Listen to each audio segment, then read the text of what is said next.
What's up, fam? It's me, K Steps, and I'm back. But this time, I'm back with something different.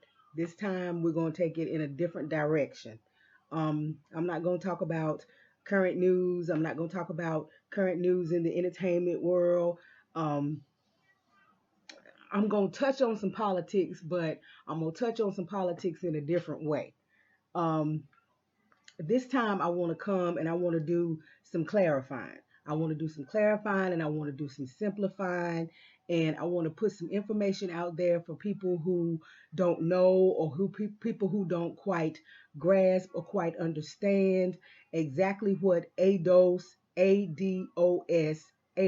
exactly what it is, exactly what it means, um, exactly who it's referring to, exactly who it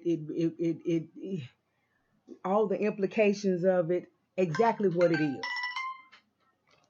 Sorry, y'all, that was my phone.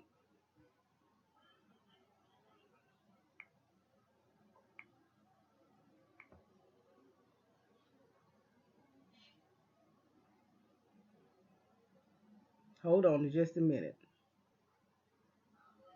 That was important. Folks always want to text and call and all that kind of stuff when you're trying to take care of business. But anyway, that's what I want to do tonight.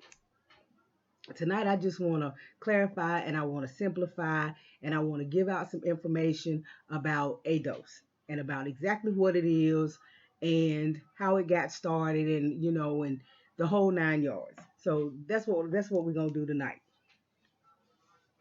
because in the comment section from another video, I had a young man ask me what ADOS was, what it meant, and I explained it to him in real simple terms, but it just made me realize that, no, everybody doesn't know what ADOS is. Everybody doesn't know what it's all about. Everybody doesn't know that ADOS is behind the whole reparations movement. A lot of people don't understand what reparations are and what the push for reparations is, why there's a push for reparations. So that's what I want to do in tonight's broadcast. Tonight, I just want to talk about ADOS and I want to talk about reparations and I just want to clarify and simplify. Um, so please subscribe to the channel. Please hit that bell notification so that you can be notified when we upload. Um, some of the articles that the articles and the different things that I read from tonight, they will be, of course, linked in the description box, so you can go to them and you can read them yourself if you want to, so that you can get a better understanding. You can do some research. This will just be some of the kind of stuff that kind of helps you get started if you want to research ADOS and if you want to find out more about it and what it means and what it's all about and all of that. So let's get going. And the first thing I want to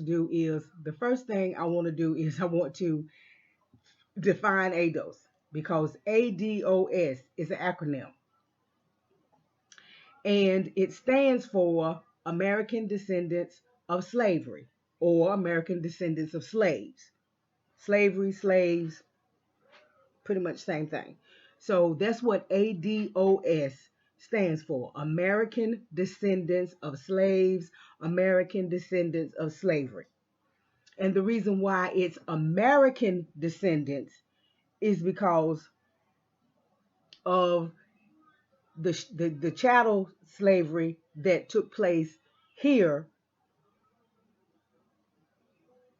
during the Atlantic slave trade and all the African slaves that were brought into North America, not South America, North America, which became the United States. It started out with the 13 colonies. I think Jamestown was the first one in Virginia. And chattel slavery actually started, well, some historians say that it started as far back as the late 1500s. I think it was 1591 or something like that when the very first African slaves came into Florida. But at that time, Florida didn't belong to what became the United States. At that time, Florida was still, if I'm not mistaken, Florida was still hooked up with Spain and some of those European powers. It didn't belong to it wasn't a part of North America yet. But that's when a lot of scholars and historians will argue that slavery started in what is now the United States. But definitely 1619, when the first enslaved Africans were brought here to the Jamestown colony in Virginia. 1619. That's the reason why we talk about, you hear a lot of people talking about 400 years of slavery. That's the reason why, because it's exactly 400 years, 1619 to 2019. And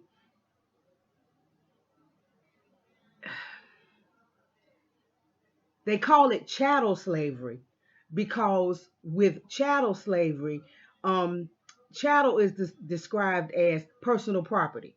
Chattel is described as personal things that belong to you, like your car, your horse, your cows, um, the fixtures around your home. That's chattel stuff, and that's what slaves were. Slaves were personal property. Slaves were not considered human beings. Slaves were personal property. And if you look in the Constitution, before we were declared human beings, we were considered three-fifths of a person. Three-fifths of a person. Black folks, the African slaves, and those that descended from the African slaves, we were considered three-fifths of a person. So that's where, and because the African slaves that were enslaved in the colonies that, finally united and band together and became the United States of America, the slaves built this country. These enslaved Africans built this country. They were here before it was the United States. They were here when it was just the 13 colonies. Well, actually, we were here before any colony was ever established. We were here before 1492 when Cristobal Colon, that was his name, when Christopher Columbus came to the Americas, and he never came to North America. Understand, they act like Christopher Columbus discovered America and all of this kind of stuff. No, Christopher Columbus never set foot on what became the United States of America. He never came to North America. He was in South America, Brazil, Venezuela, Puerto Rico, those places, Haiti. That's well, Haiti was not the Americas, but that's where he went, to South America. He didn't come to North America. He didn't come to what became the United States. And when he came, he was led here by black Moors, and he encountered black people, black Africans, when he came here. So we were here long before Christopher Columbus.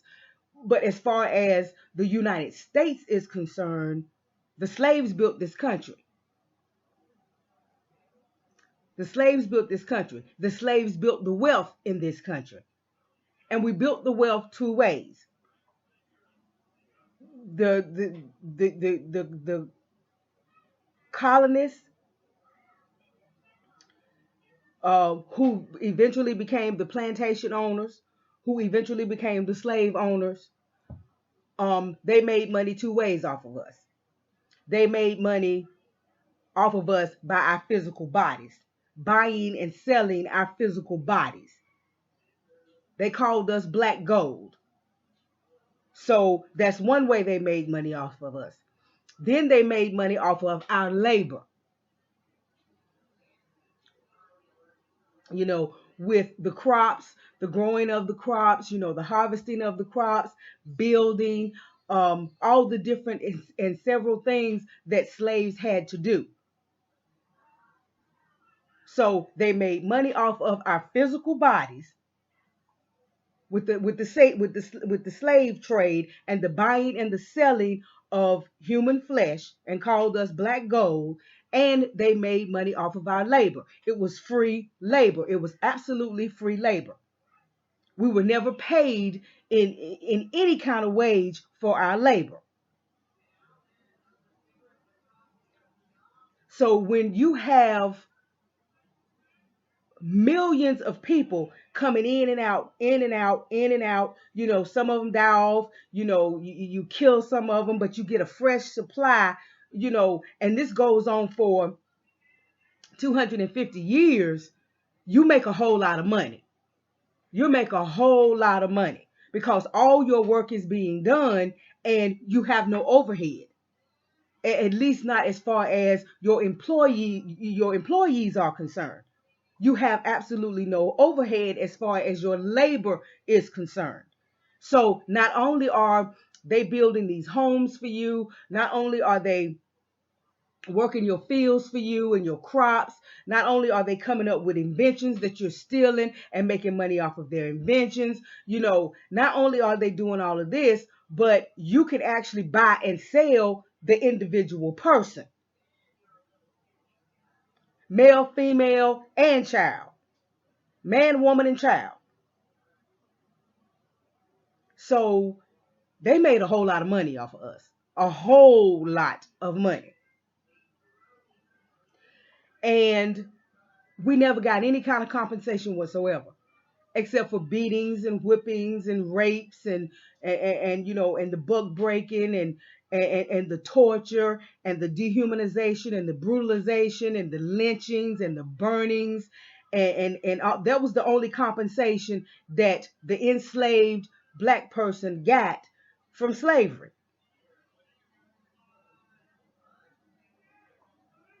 Then once slavery came to an end, or legalized slavery, where you could actually buy and sell people and buy and sell other human beings, when that stopped, then they went into Reconstruction, which brought in the sharecropping and all that, which was just another form of slavery.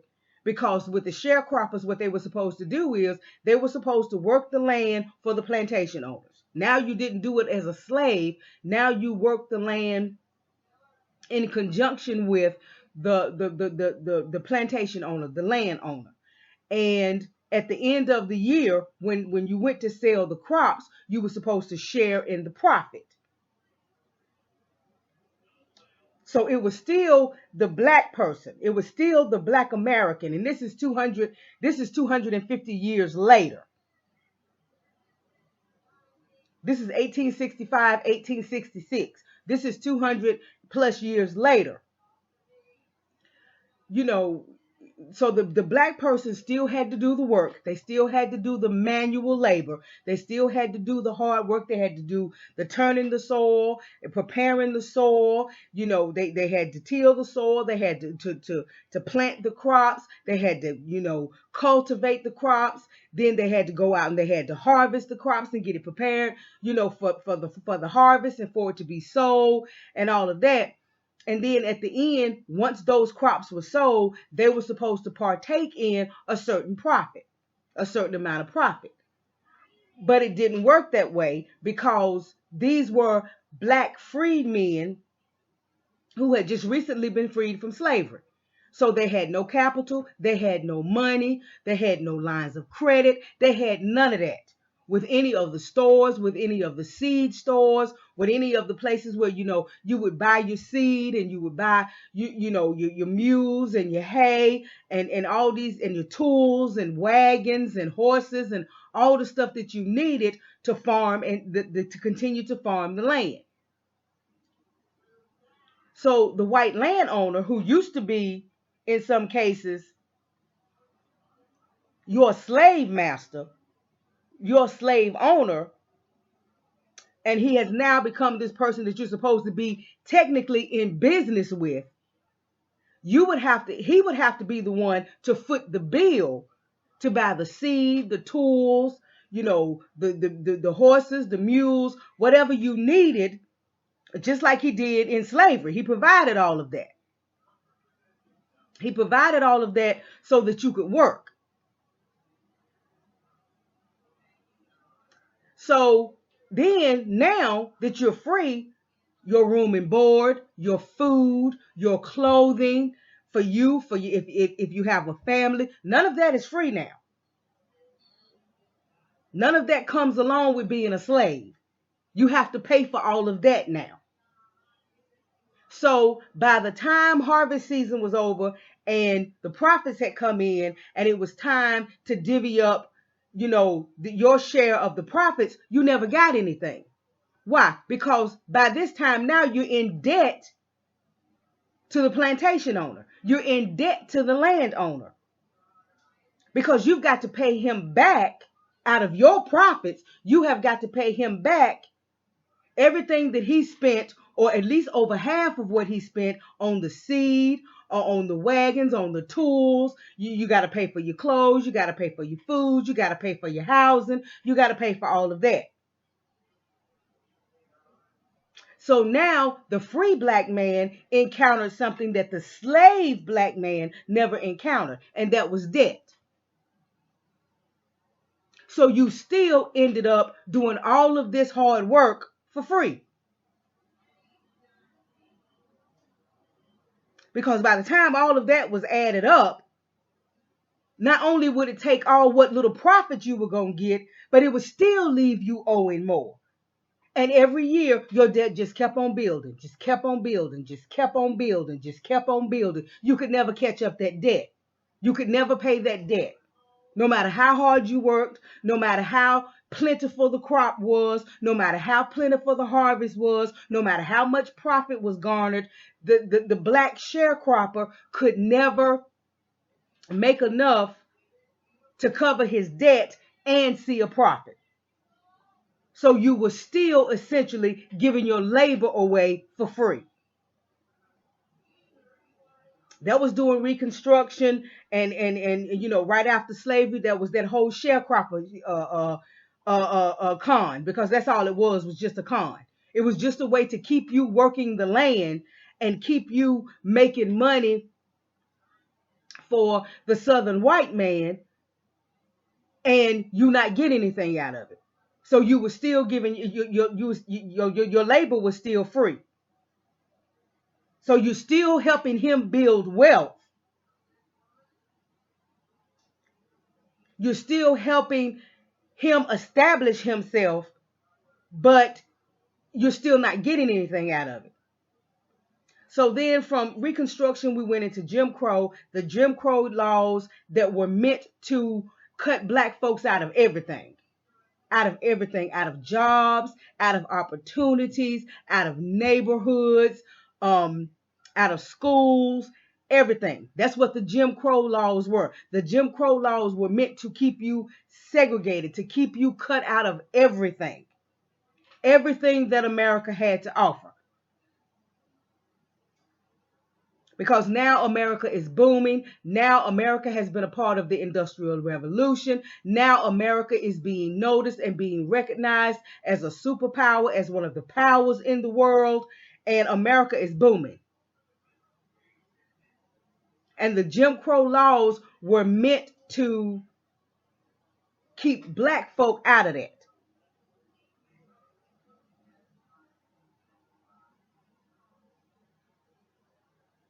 It was doing some of the Jim Crow era back in the 1920s when they came up with Black Wall Street, and it was during the early 1900s when they had the other town. It was kind of like Black Wall Street. It wasn't called Black Wall Street. It was the other town where they had it was the one that was it was the one that they made the movie Rosewood after. There were just these little pockets, little sections, where black folks had started working and saving up what little bit of money they could, and they had started trying to buy little pieces of land and all of that. Well, they ended up having to sell that land. The land got stolen from them, got taken from them. They couldn't afford to pay the taxes on the land. All different kind of stuff was going on. But once they started building themselves a little bit economically is when they started these little cities like, well, not little, Black Wall Street was huge, but they started, I mean, it was huge as far as as far as actual space, it wasn't that huge, but it was huge. And, you know, white America couldn't stand to see Black folks doing that without them, without depending on them. So that's the reason why these communities were destroyed. So this is all the kind of stuff that happened during the Jim Crow era. Then after the Jim Crow era, we come into the 60s and the 70s, you know, and we come into the redlining and the housing discrimination and all the other forms of discrimination that we still see, you know, in the job market, you know, cutting Black folks out of jobs, making sure that the Black man couldn't support his family and he couldn't work and take care of his family, and, you know, and creating these ghettos. That's what they were doing then, creating these ghettos. Then in the late 70s, you know, in the early 80s is when they started, you know, bringing all of these drugs and all of these guns and everything into the Black neighborhoods, and you know, bringing disease into the Black neighborhoods. You know, we already know because of the Tuskegee experiments, we already know that they were doing all kind of harmful experiments on Black folk. You know, they were sterilizing Black women. It's just all kinds of stuff, all kinds of atrocities that have gone on. And it all stems from chattel slavery. It all stems from chattel slavery. That's where it comes from. It all stems from that. The white supremacy that took root and took hold and grew just right alongside this country. White supremacy grew right alongside this country. As this country grew, white supremacy grew. And they just kept coming up with different forms of discrimination, with different forms of how to torture us and how to enslave us. And the Constitution, it's the Emancipation Proclamation that actually says that, you know, as far as slavery was concerned, the slaves would be free unless you were found guilty of committing a crime. And if you were found guilty of committing a crime, then you would go right back into slavery. That's what the prison system is. The prison system is slavery. So as late as 1994, we see the Biden's law, the crime bill, the 1994 crime bill, where they expand the prison system. And it has now become this prison industrial complex. It's huge. It's private. It's on the stock market. It's making trillions of dollars for people. And that's slavery. According to the Constitution. The Emancipation Proclamation. That's slavery.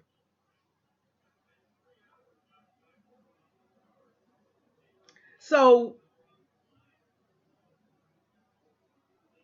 that's what ADOS, that's who ADOS is. ADOS, first of all, ADOS is not a movement. That's the first thing everybody needs to understand, is that ADOS is not a movement.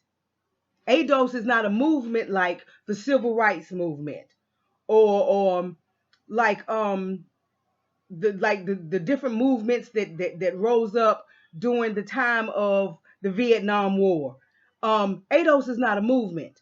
ADOS is a classification. It is a lineage. Either you are ADOS or you're not. Either you are an American descendant of slaves or you're not. And in order to be an American descendant of slaves, you have to be able to trace your family history back to slavery. You have to be able to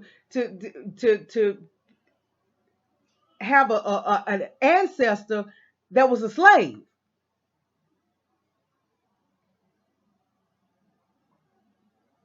At least on one side, at least on either your paternal side or your maternal side, you have to be able to trace your ancestry back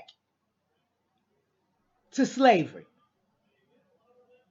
to pre-Civil War times. It's best if you have both, your mother and your father. It's best if you can trace it back through both parents. But if you can trace it back through one parent, then you are ADOS. You are an American descendant of a slave. You are an American descendant of slavery.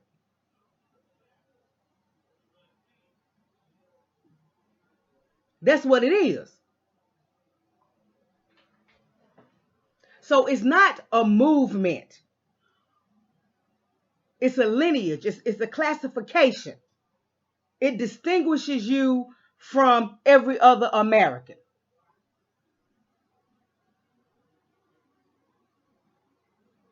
We're not African American. We never have been African American.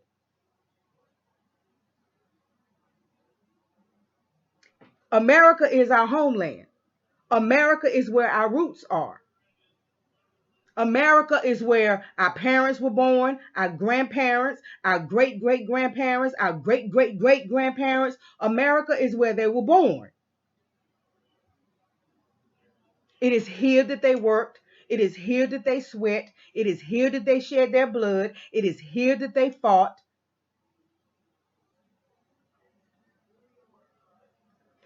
Fighting in wars and you know, and everything that you are allowed to do or that you're able to do as an American citizen. We are Native Americans, and we descend from slaves, American slaves.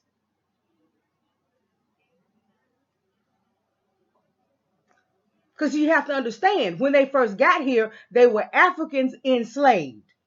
And they created a nation and became foundational Americans. They became the original Americans because they created the nation. They built the nation. They built the nation's wealth.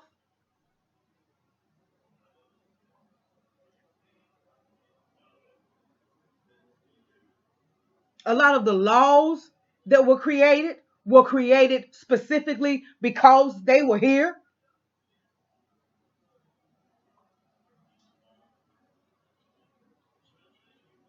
So we're not descending from Africans anymore because they stopped being Africans after they created a nation. After they created a nation, they stopped being Africans and they became Americans. They started out as African slaves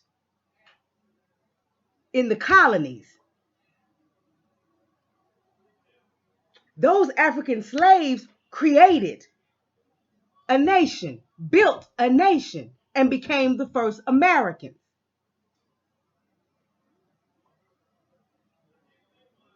And we descend from them. They are our direct descendants. Well, yeah, they are our direct ancestors. We are their direct descendants. Now, that's not to say this is the problem and the argument that a lot of people have with ADOS is it's not to say that there was not slavery in other parts of the world. It's not to say that there weren't Africans that were enslaved in other parts of the world. Jamaica, Haiti, the Dominican Republic, all over the place. Yes, they were. They were.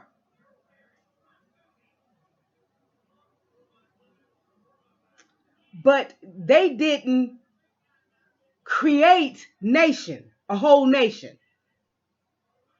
Okay? Those who were enslaved in Africa, okay, Africa is not a country. Africa is a continent made up of a whole lot of countries. And a lot of those countries existed. They already existed. They already had civilizations. They already had laws and governing bodies and kings and queens and dynasties and monarchies and all of that long before they ever experienced slavery.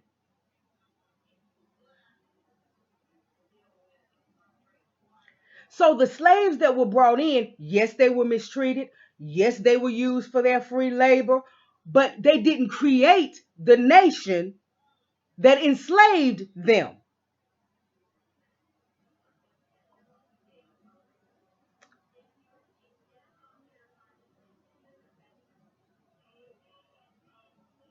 We created the nation that enslaved us.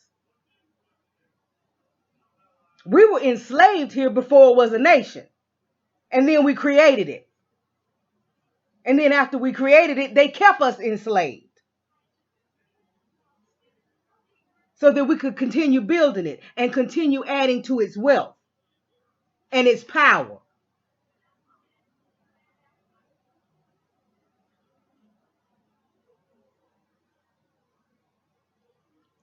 So if you're black and you're here and you're not ADOS, which means you're not American and you're not an American descendant of slaves, that does not mean that you don't descend from slaves. That does not mean that you don't come from slaves. That does not mean that there was not slavery in your homeland. What it means is you're not a part of the slavery, the oppression, the racism, the discrimination, the brutality, the torture, all of that happened here in America. It's not minimizing your situation. It's not minimizing what your ancestors might have gone through in your homeland or whatever. It's just saying that there's a distinction between what happened to your people over there and what happened to our people here.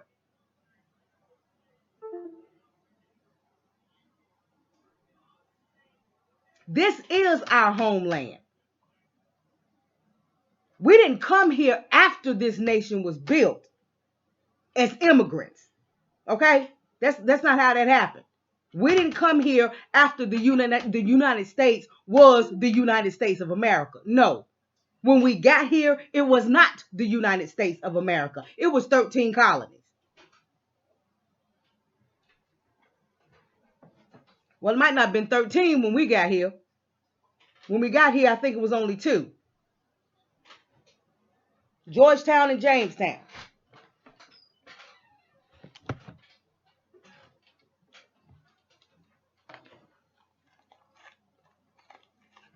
So we didn't migrate here. We're not immigrants.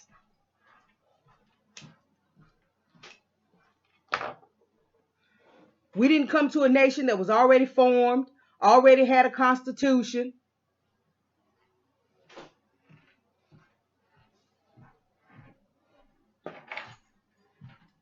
Have a good night. Be careful. Already had a flag? No. All that happened after over 100 years after we got here. No. Yeah, over 100 years after we got here.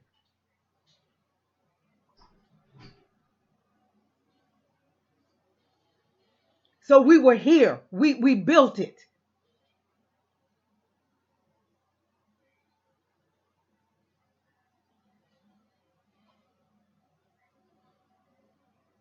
So we're not trying to minimize the slavery that happened all over the world. We're not trying to act like it didn't happen all over the world. It's just not the slavery that happened here. We're only interested in the slavery that happened here. Why? Because it's only the slavery that happened here that affects us. It is only the laws and the continued discrimination and all the backlash and all the stuff that we're still dealing with, all the oppression and the discrimination that we're still dealing with because of slavery, that affects us. Doesn't affect anybody else. It affects us. Just like let's take Jamaica, or let's take the continent of Africa, or let's take some of those places where there's still some some colonization going on, and yes, there has been slavery, and yes, there's still some discrimination going on in these places and all of that. But what's going on in those places and in those governments don't affect us. Only what's happening here affects us.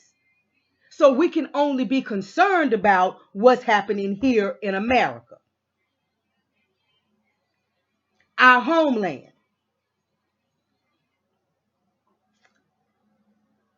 See, immigrants from Jamaica and Haiti and the Caribbean and the Dominican and all of those places, they can come here as immigrants. You understand what I'm saying? And if things get, a little bit more than they want to deal with, well, they can always say, well, shoot, I can go home. They can always go home. We can't go home. We are at home. There's nowhere for us to go. There's nowhere for us to go. And why would we want to go somewhere else? We built this. Our ancestors built this. And it was not easy for them. They built this under constant threat, under constant torture, under constant demoralization and dehumanization. And they built this. So why would we want to go anywhere?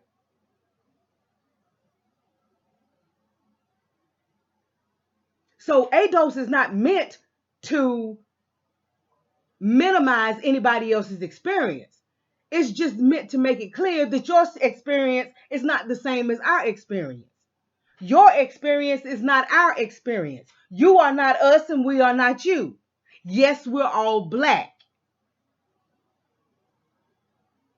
Yes, we all share an ancient history. And that ancient history is very important. We all need to know it. We all need to understand how we ended up in all of these different places.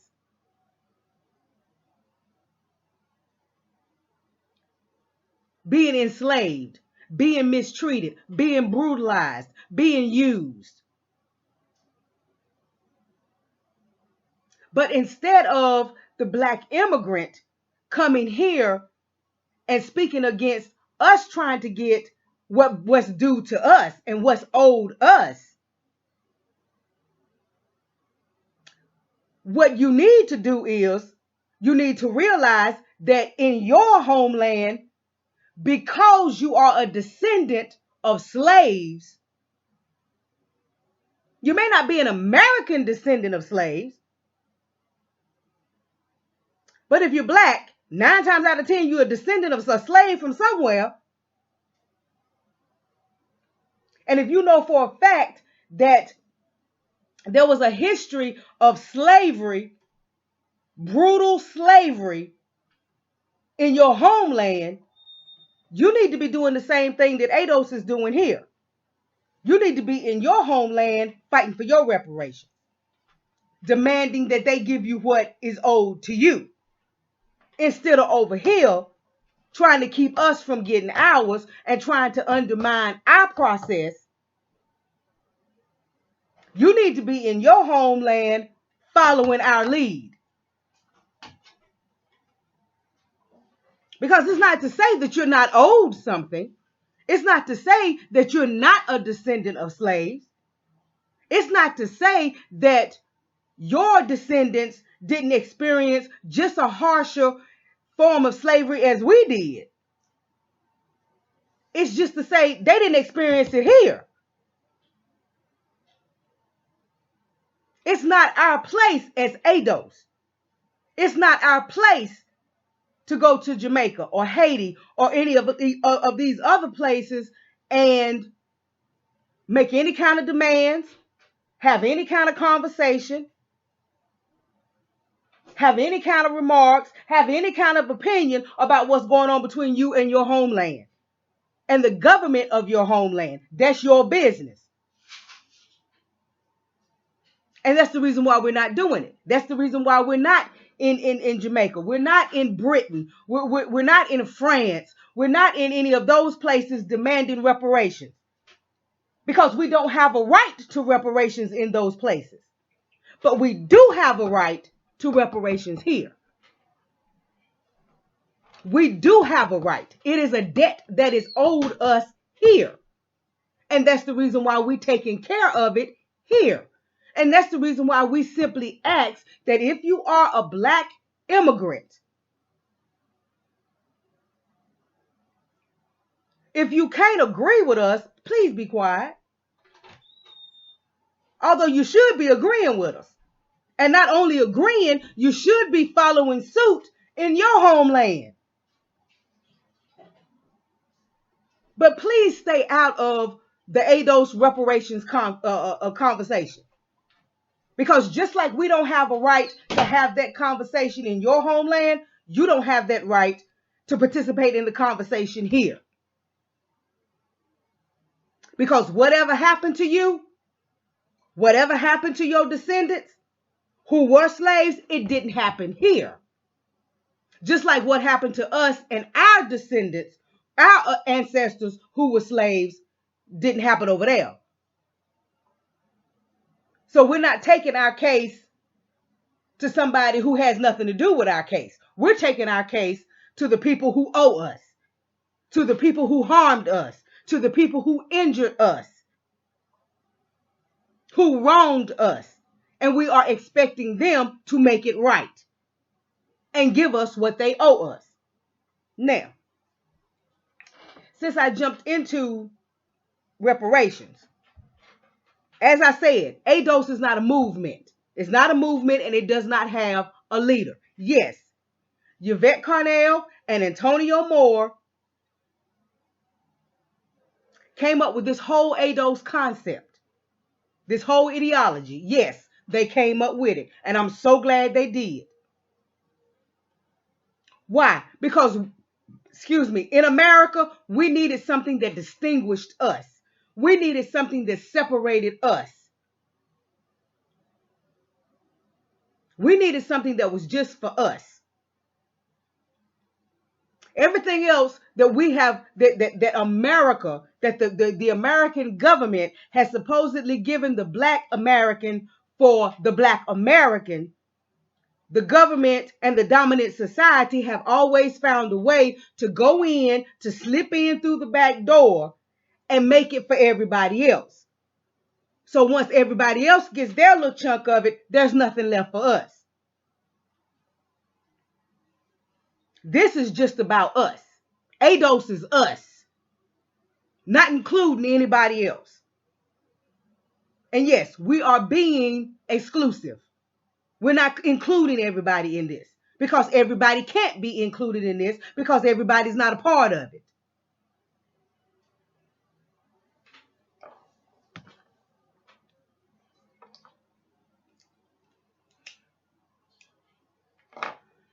But this is not a movement like the Black Panther Party, where you had leaders, like the Civil Rights Movement, where you had leaders. That's not what this is. That's not what ADOS is.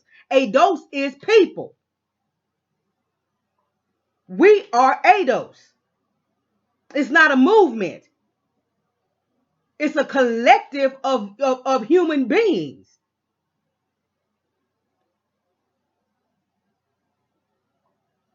And yes, Yvette and Tone, they set the tone. They do the speaking. They have the conferences. They have the conversations. They do the research. They do the work because the movement is reparations. Reparations is the movement. Reparations and tangibles. That's the movement. And that's the agenda that they push. ADOS is not an agenda. ADOS is a collective of people, a community, a group. That's what ADOS is. Human beings. The agenda is reparations and tangibles. Because for years we have not had a black agenda.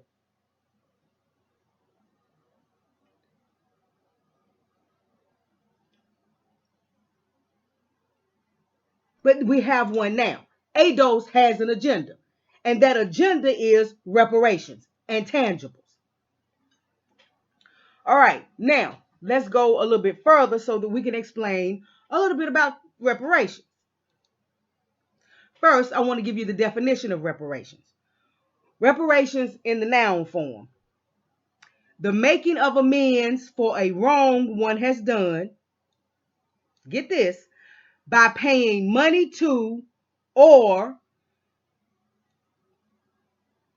otherwise helping those who have been wronged. The courts required a convicted offender to make financial reparation to his victim.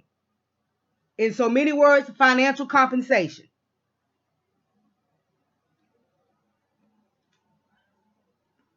That's what reparations are. Reparations are a financial compensation. And it can be other things, but it's mainly, there is no reparations without financial compensation. There is no real reparations without some financial compensation for that wrong that has been done to you, for that injury that has been done to you. That's the reason why people do civil lawsuits. And they recover damages in a monetary way. They recover monetary damages. Why? Because they have been harmed in some way. They have been damaged. They have been injured in some way. That's reparation. So without money, there is no real reparations. Now, there can be other things attached to it, but without money, there is no real reparation. So you can Google it. That's the definition of reparations. The making of amends for a wrong one has done by paying money to or otherwise helping those who have been wronged. Now, would you not say that ADOS, American descendants of slaves, have been wronged? We have been injured. We have been damaged financially, physically, psychologically, emotionally. We have been damaged. It is a lasting effect of slavery. Why? Because of everything that was done after slavery to continue to keep us enslaved. Up until now. Mass incarceration. Look at the violence and the brutality of the police department. Look at the disparages in wealth and look at the differences in the criminal justice system and how people are treated, how black people are treated in court compared to how white people are treated in court and the sentencing and things of that nature. It's still going on. So we are still feeling in very real ways, we are still feeling the effects of slavery. I mean, the 1994 crime bill was what? 24 years ago? 34 years ago? 35? Y'all help me with my math, because sometimes my math ain't good. Yeah, 25 years ago. Where they did all that super predator stuff and called us super predators and everybody was signing the bill. Bernie Sanders and Hillary Clinton and and Joe Biden was the one that was pushing the bill. He was the one that wrote it. And it all led to mass incarceration. That so-called war on drugs that put all of those black men behind bars. Some of them getting life sentences for weed.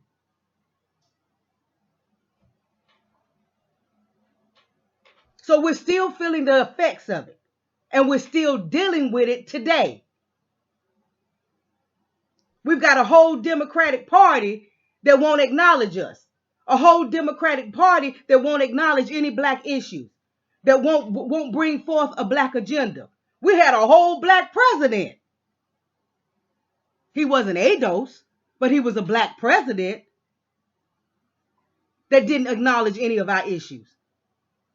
Didn't have a black agenda because he was too busy doing for everybody else. He was busy doing for the LGBTQ community and the immigrants and Israel and everybody else.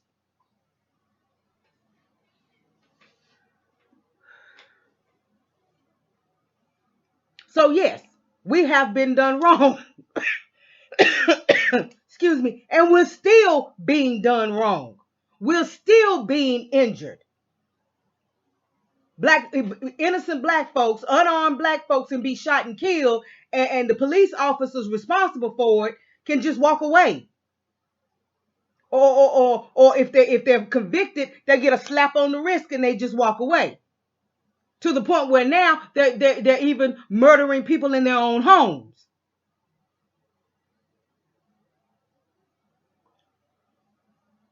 So this is the reason why you have ADOS. This is the reason why you have this classification. This is the reason why you have this group of people who are proudly, boldly saying, we are American descendants of slaves.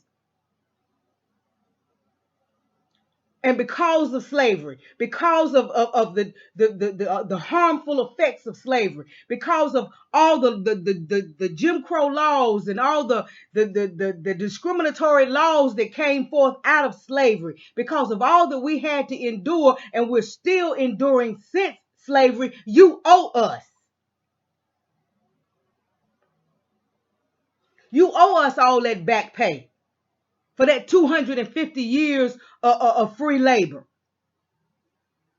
During that time, you built the wealth in this country. Wealth that you pass down from generation to generation and leave us out of it.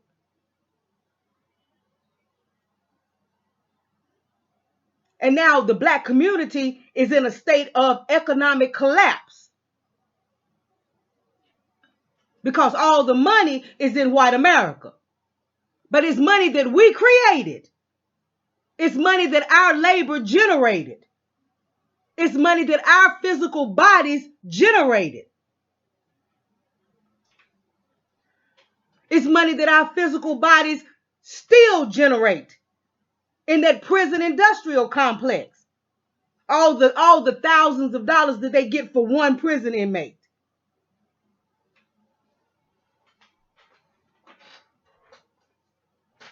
So you owe us. This is not something that we're begging you for. This is not something that we're really asking for. This is something that we're demanding because it is a debt that's owed and it's long past due.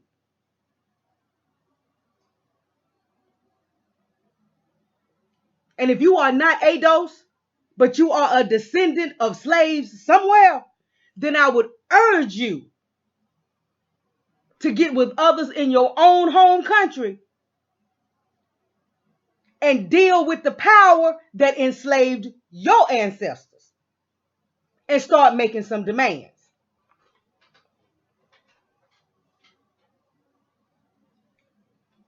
Now that's the definition of reparations.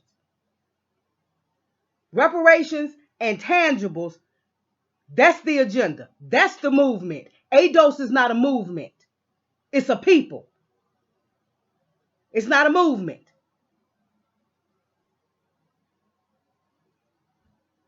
Yes, there are people who push it, who spearhead it, who talk about it, who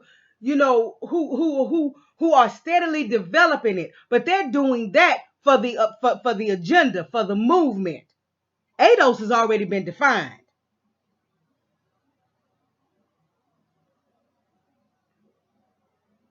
Now, whether you agree with Yvette Carnell, Antonio Moore, or whether you agree with them or not, they're not leaders of a movement. Either you're ADOS or you're not. Either you are an American descendant of slaves or you are not. It's just that simple. You're not a member of anything. If you're ADOS, you're not a member of anything except for you're part of a group of people that are just like you, American descendants of slaves. But it's not like you're a member of a group or I mean like like the NAACP or the Urban League or in Cobra. It's not like you're a member of an organization. ADOS is not an organization. It's not a movement. The Black agenda, reparations, and tangibles is the movement. That's what ADOS is pushing. That's our agenda. That's our movement. And it has no leader. It doesn't need a leader.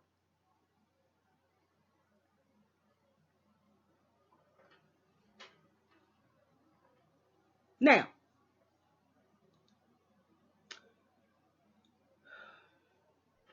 we have identified what general reparations is, what reparations means, what it means, what reparations.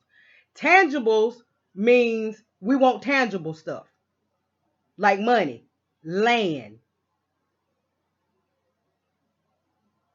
Tangibles, you know, not promises. You understand what I'm saying? Not we're gonna wipe out all your student loan debt. No, that's not tangible. That's not something that I can hold in my hand. That's not something that I can take to the bank and build on.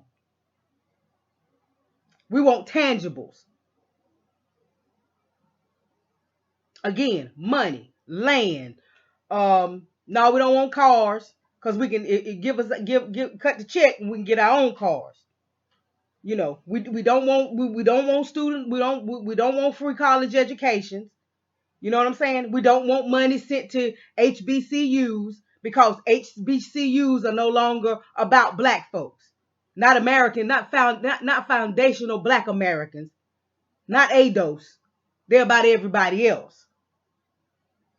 You know, no government programs because government programs are not tangibles. Those are intangible, symbolic things. We don't want that. We want tangibles. So reparations, tangibles, that's the movement. That's the agenda. ADOS is the people behind the movement. Okay, now, let's get back to reparations.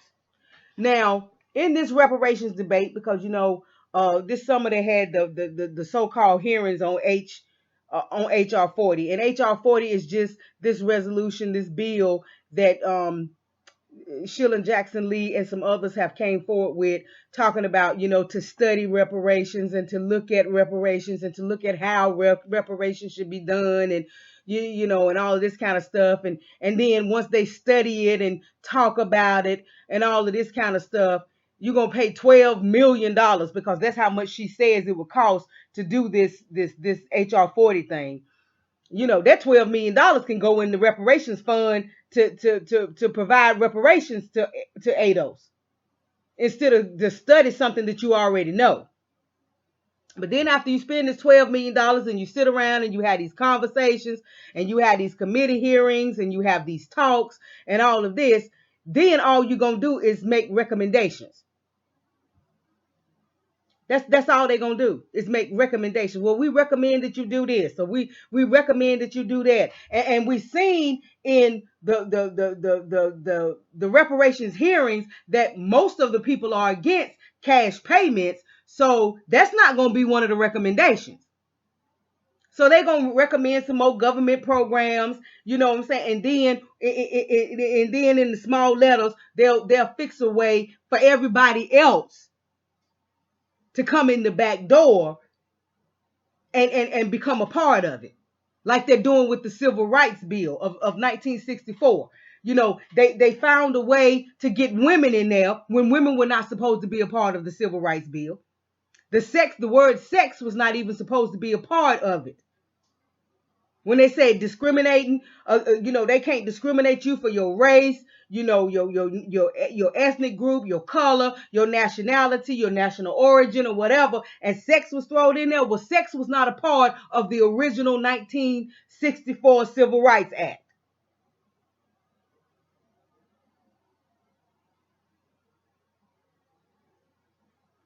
The feminists, the women's rights movement, found a way to get that slipped in.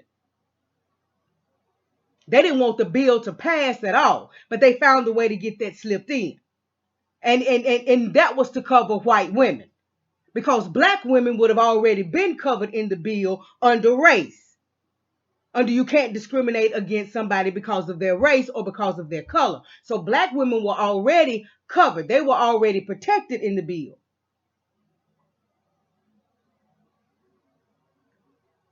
But Becky, who's married to the man with all the wealth, or her daddy is the man with all the wealth, or her brother or her uncle is the man with all the wealth because he's a white man in America, Becky couldn't stand the fact that a black woman was actually going to be protected.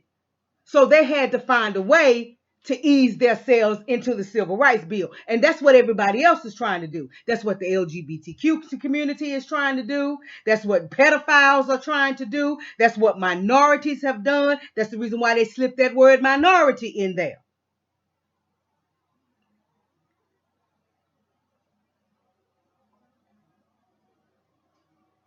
So all the protections and all the rights that were meant for us, just for black folk in America, is gone. They have gutted the Civil Rights Bill because they made it available to everybody else. Affirmative action was supposed to be just for us. Now it's for everybody. And it benefits mostly white women. Why? Because they have been classed as a minority.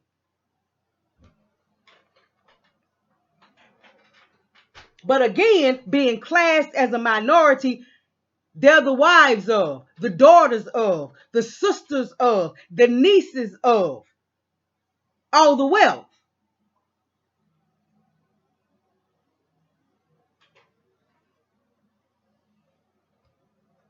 So that's the reason why ADOS is demanding something just for ADOS, not for people of color, not for African Americans, not just for black Americans, but ADOS, American descendants of slaves.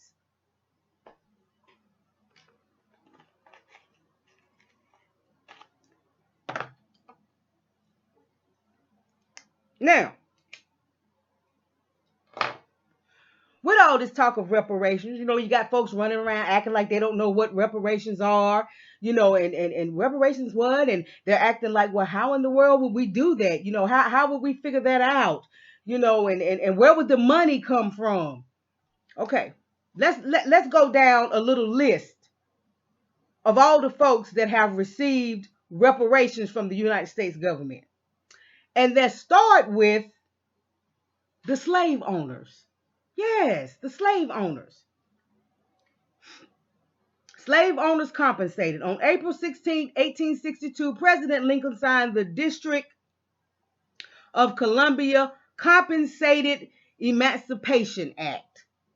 This law prohibited slavery in the district, forcing its 900-odd slaveholders to free their slaves, with the government paying the slave owners an average of about $300 for each slave that they freed, each slave that they owned.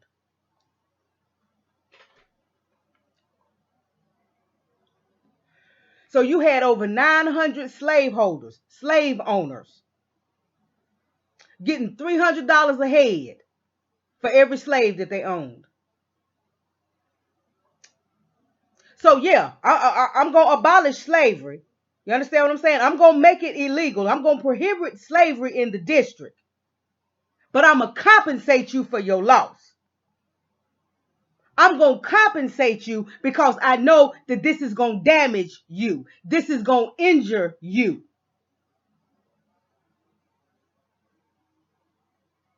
So at the same time that I'm forcing you to free them, I'm going to pay you for each one of them that you free. $300 a piece. And that wasn't no little bit of money back then. 1862.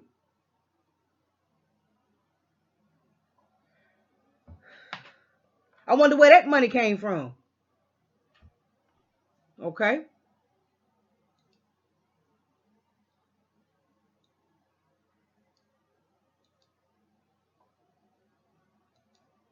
Now, we know about the ADOS Act of 1887, where they started giving out land allotments to the Native American Indians as a form of reparations for the land that had been taken from them.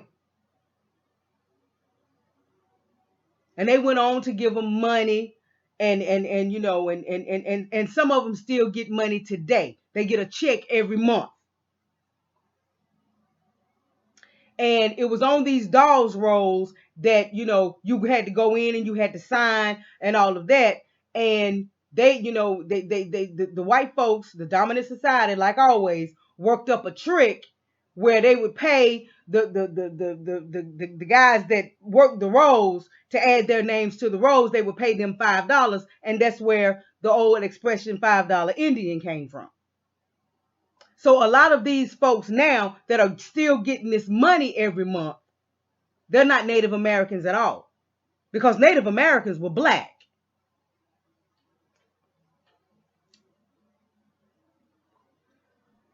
And they were supposed to be a part of this.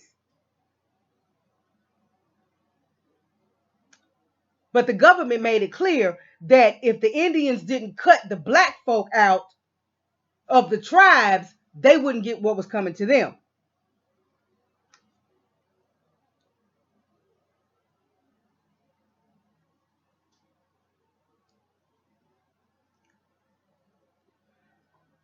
And get this,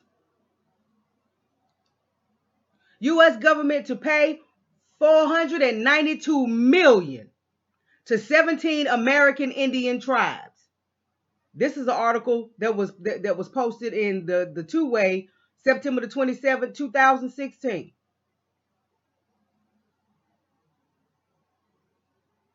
And this was under Obama.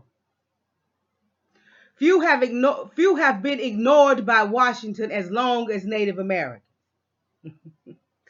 The first Americans. Too often, Washington has paid, they weren't the first Americans. Africans were the first Americans. Too often, Washington has paid lip service to working with tribes. Then candidate Obama said in a speech at the Crow Nation Reservation in Montana in May 2008, "My Indian policy starts with honoring the unique government-to-government relationship and ensuring treaty responsibilities are met."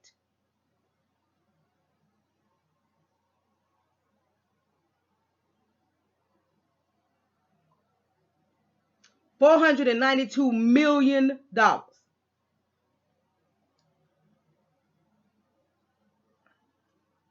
17 American Indian tribes. But where the money gonna come from? How we gonna do that? What's reparations? How we gonna decide who gets it? That's the question that they ask when ADOS talks about reparations. When American descendants of slaves talk about reparations. That's the question that they ask. How, when, who, where? All of a sudden, the United States government can't figure out what reparations is and how to pay it, but they've been paying reparations since 1862. Okay.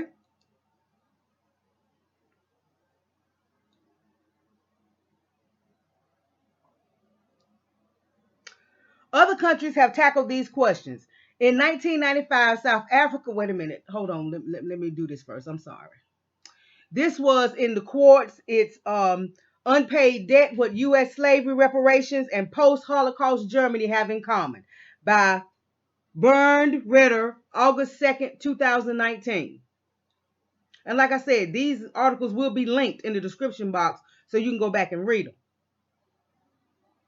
And this is just what they began talking about is Germany paid reparation to the Jews for the Holocaust.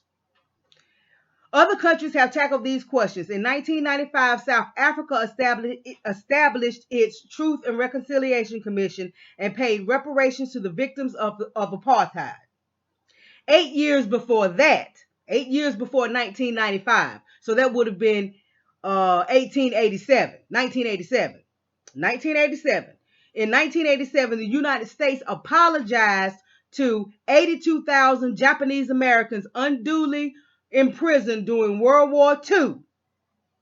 Now, this is 1887, and they're apologizing to folks for something that happened in World War II. But they'll tell us that slavery is over. Slavery happened all those years ago. You know, just forget it. Just let it go.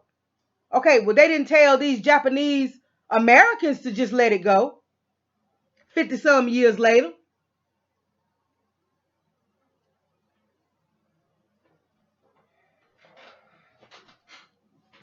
Some years later, they didn't tell them to just let it go. No. They apologized to them for being unduly imprisoned during World War II and paid them $20,000 each to compensate for their suffering. That's reparations. So that's the Native Americans getting reparations. That's the former slave owners getting reparations. That's the Japanese Americans getting reparations.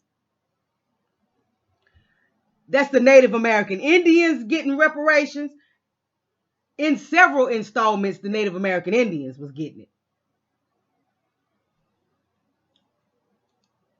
Now get this. This doesn't give a date. It's ifamericansknew.com. No, ifamericansknew.org. That's the site that it's on. Ifamericansknew.org. But like I said, the link will be in the description box. Memorandum on the New, 10-year, $38 billion U.S. aid package to Israel.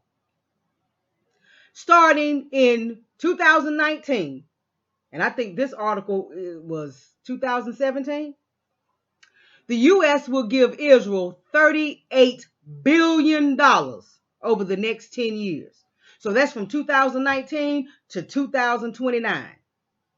The United States is going to give Israel $38 billion. $3.8 billion per year, which is $10.41 million per day. This is in line with previous years. In 2017, the U.S. gave Israel $3.7 billion, about $10.14 million per day. In other words, the new aid package amounts to an increase of around $27 million per year. Now that's an aid package, a military aid package. $3.8 billion a year going to Israel.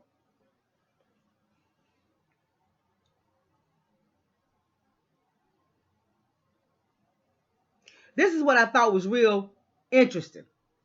In this same article, when you go on down, it said aid to Israel is technically illegal, violating U.S. regulations prohibiting U.S. aid to non-signatories to the Nuclear Non-Proliferation Treaty. So if you did not sign the Nuclear Non-Proliferation Treaty, you're not supposed to be getting any aid from the United States. There is currently a lawsuit pending in Washington, D.C., challenging the disbursement of this aid. $3.8 million a year, $10.41 million a day going to Israel. And don't nobody really know why. Every year. But America's supposed to be too broke to give ADOS what they owe us. They don't owe Israel anything.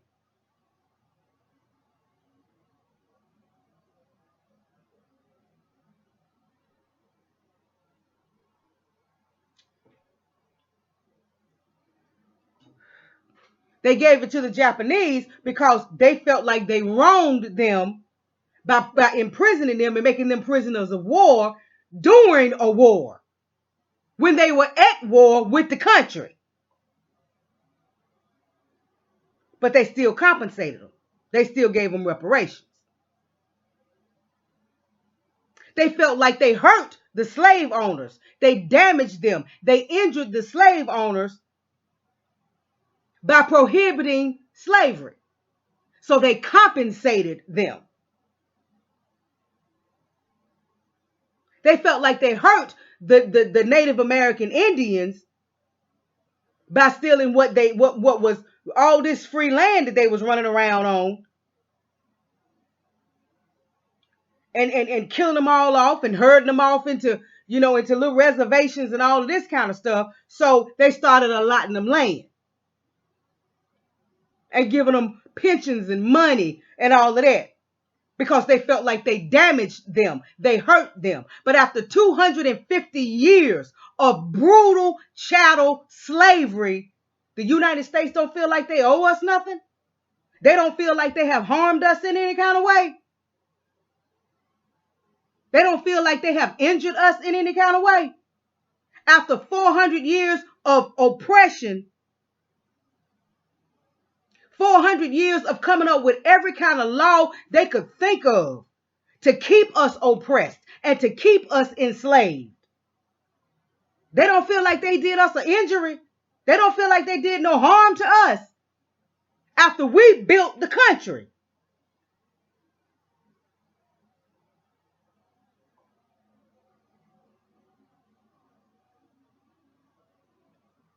So understand,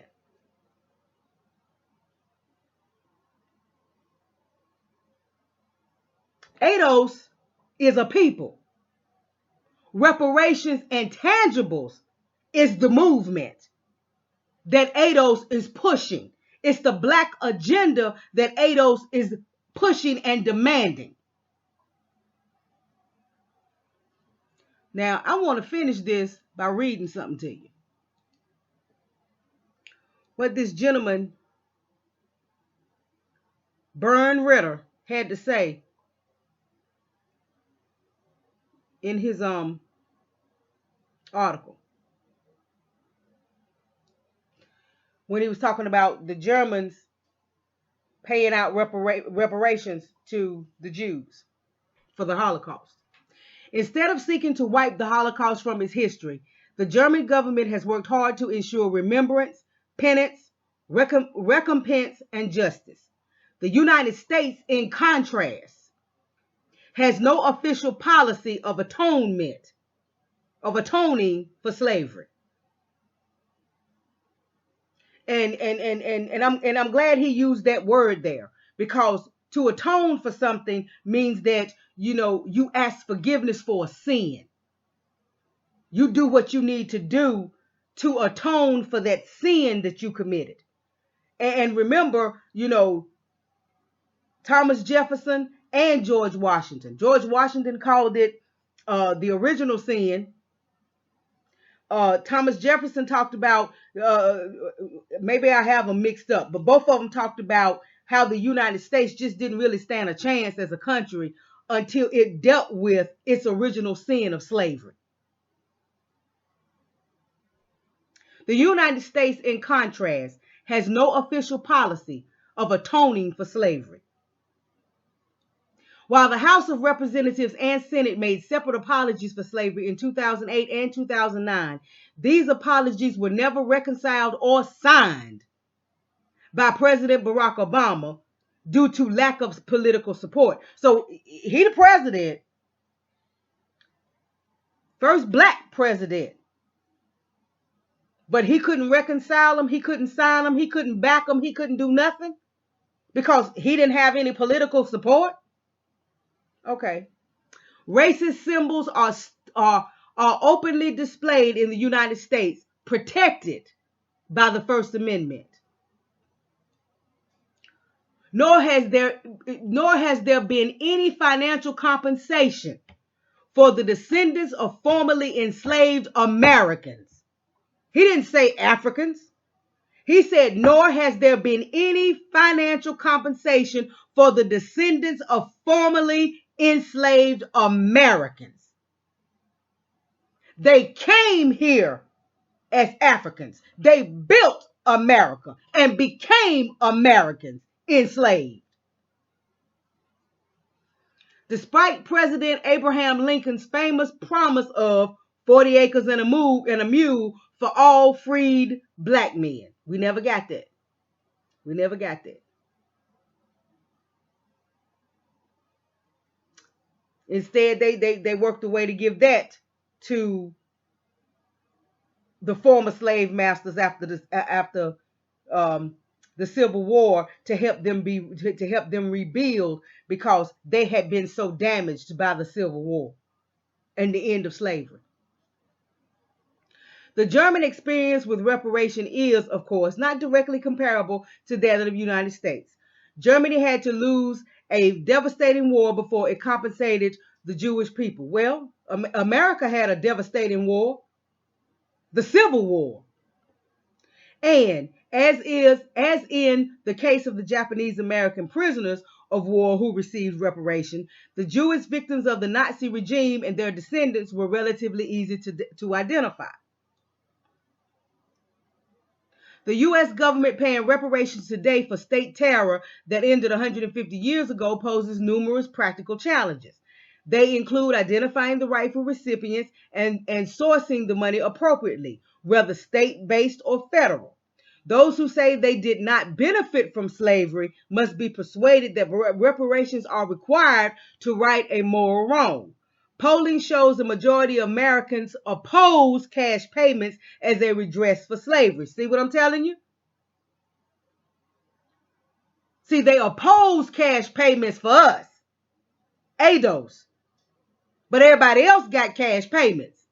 Everybody else got tangibles. But old injustices don't simply disappear with time. See, it ain't none of this, just get over it.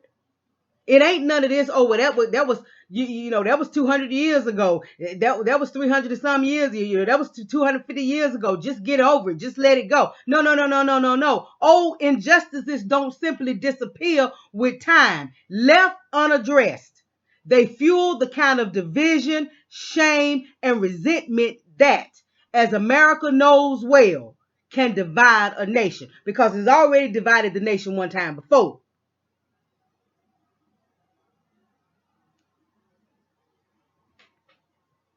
So I just wanted to leave you with that man's words.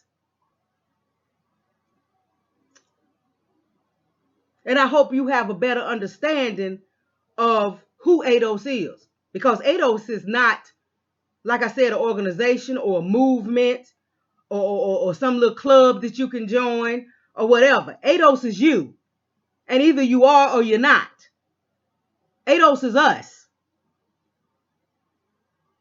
The movement is reparations and tangibles. The movement is this black agenda. And ADOS is pushing it. And I hope you have a better understanding of reparations and why. We don't feel like we deserve it. We don't feel like it's owed to us. There's data. There's hard evidence that it's owed to us.